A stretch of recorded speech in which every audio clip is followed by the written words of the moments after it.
The P0131 code means the ECM is seeing a low voltage signal from the action sensor on bank 1, sensor 1. In simple terms, the sensor is reading a lean condition, either because the engine is running lean or the sensor is giving a faulty low reading. Now bank 1 is the side of the engine that contains cylinder number 1. If you have a 4-cylinder engine, the whole engine is considered bank 1. Sensor 1 refers to the action sensor located before the catalytic converter, also known as the upstream action sensor. So the first and most common cause is the upstream action sensor. If it's faulty, it could get stuck in a low voltage reading and set the code.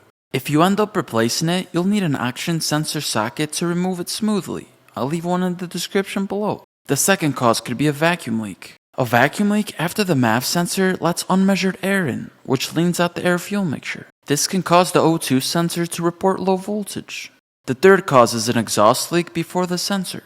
If there's a small exhaust leak before the O2 sensor, fresh air can get pulled into the exhaust and fool the sensor into thinking the mixture's lean. The fourth cause is a dirty or faulty mass airflow sensor. If the MAF sensor is under-reporting airflow, the engine may not inject enough fuel. This creates a lean condition and triggers the low voltage code. The fifth cause is low fuel pressure. If the fuel pump or fuel pressure regulator isn't delivering enough fuel, the engine runs lean and the O2 sensor voltage drops. The sixth symptom is wiring issues. You want to check the upstream action sensor's wiring for damage or corrosion. Sometimes it could be a loose connector. Any of these issues can cause low voltage readings and set the P0131 code. If you've dealt with this code before, drop a comment down below and share how you fixed it. It could help someone else out.